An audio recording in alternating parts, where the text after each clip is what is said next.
Najrýchlejšia etapa 69.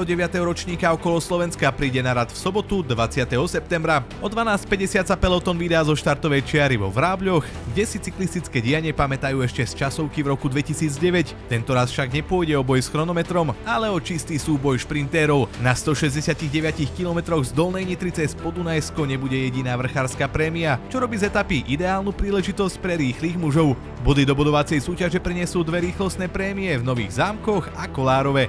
Prvých pretekárov očakávame v Sládkovičove okolo 16:45. Divákov v cieli čaká pestrý sprievodný program, vystúpenie regionálnych umeleckých súborov, reklamná kolóna a atmosféru završí koncert Modus Memory. Očakáva sa hromadný cieľový šprint, ktorý môže výrazne zamiešať. Poradím o zelený dres najlepšieho šprintéra. Príďte pozbudiť pelotón, či už na štart do Vrábeľ, do cieľa v Sládkovičove alebo kdekoľvek pozdĺž trate. Všetky informácie nájdete na okoloslovenska.com a na sociálnych sieťach Okolo Slovenska.